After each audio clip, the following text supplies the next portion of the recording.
Хар шидийн дайнгих энэхүү анимын 1-р улирлыг та бүхэнд хураан гуйлан тайлбарлах болно. Итадори Южи гэх энгийн ахлах ангийн сурагч хэндэж баймааргүй хүчтэй мөртлөө залхуурлаасаа болж сүнс болон даалдын хүчний зүйлс судлах клубт орно.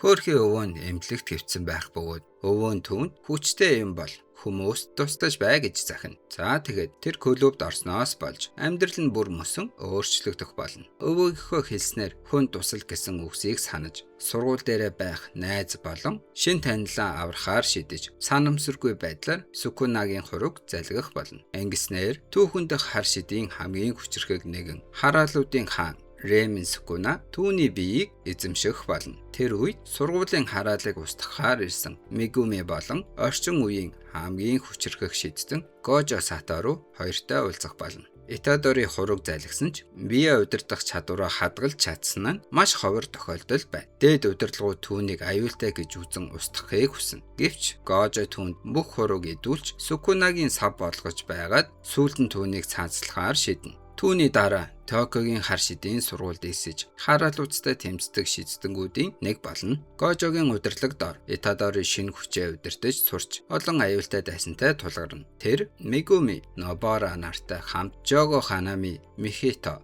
зэрэг хүчрхэг хараалуудтай тулдаж улам хүчрхэг болж өснө. Мөн Панда, Инумаки, Маки зэрэг ахлах ангийн сурагчдтай танилцсан. Түүхийн гол зорилго нь Сукунагийн энэ тэнд таарсан хуруунуудыг цуглуулах явдал бөгөөд эдгээр хуруунууд нь асар их хүчтэй тул буруу гарт орвол сүрэл дагуулна. Эхний удирлын гол хэсэг нь Токио болон Киотогийн солилцооны тэмцээн бөгөөд сургуулиуд хоорондоо хүч чадлаас хорин тулалдана. Энэ үеэр Итадори Киотогийн сурагч Тодотой найзууд болно. Тэр үеэр үл мэдэгдэх хараалууд гарч ирэх болно. Ханами гих тусгай зэрэглэлийн байглаас үүсэлтэй хараалтай тулаан хийн. Энэхүү тулаан маш ширүүн өрнөж, эцэст нь Гожо орж ирснээр тулаан өндөрлөх болно. Тулаан дуусах боловч гарч ирсэн хараалууд Сукунагийн хуруунаас хулгайлсан байна. Солилцооны тэмцээн эцэст нь бейсболын тоглолтоор дуусна.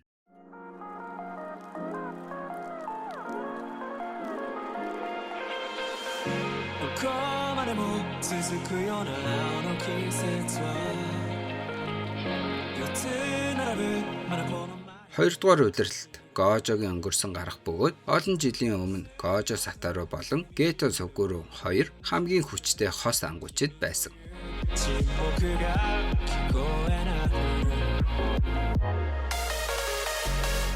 Тэд Рико Аманыг хамгаалах даалгаварт явна. Тэр эмэгтэй нь Тэнгэ хэмээх оршихуйтай нэгдэх ёстой байв.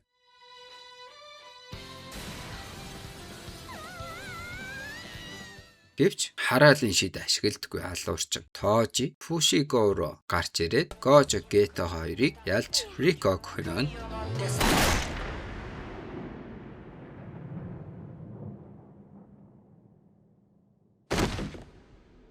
Дараа нь Гожо шин төвчний хүчээ нээж Тожиг ялна.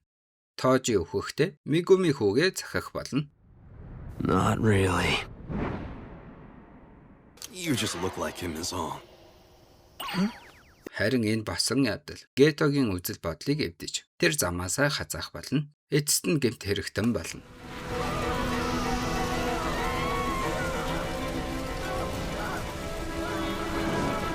Ингээд хоёр найзын зам хоёр тиш салах болно. Дараа нь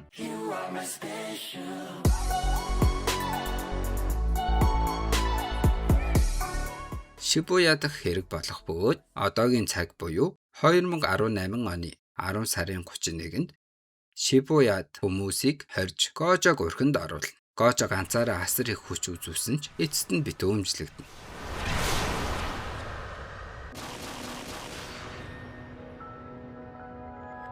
Гожо байхгүй баснаар бүх зүйл нурж, шидснүүд байг болж хуваагдан нилээн тулаан хийх болно. Итадори Чосотой тулалдана. Дараа нь Итадорид 15% хүчээр залгуулснаар Сукуна биеийг нь эзэлж, гамшиг гэмээр их сүрэл учрах болно. Сүрлийн үеэр балар эртний чөтгөр болох Сукуна Ураме гэх хүнийг таних болно. Master Sukuna. Uraume! It's been a long time, hasn't it? Ер нь тэгээд нэлээд учир битүүлэг зүйл их гардаг боловч энэ талаар дэлгэрүүлж ярихгүй болно.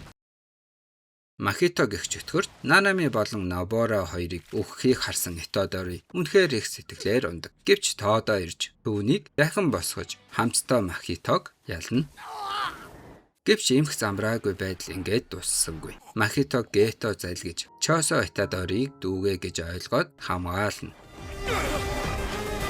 Эцэст нь Юки гарч ирж тэднийг аварна. Gato, I was wondering what type of women you go for. Yuki Tsukumo. Ингээд Гето өөрийн төлөвлөгөөг зарлаад явна. Харин Юто Японд буцан ирж Итодори Южиг Шибуягийн хэргийн гол буруудан хэмээн түүнийг цаацлах тушаал авна. Шибуягийн хэрэг явдал Японыг сөөрүүлж Жүжүцүгийн ертөнцийг донсуулгаж бүх зүйл өөрчлөгдөнө. За ингээд та бүхэн таалагдсан гэж найдаж байна. Тиймээс see ya.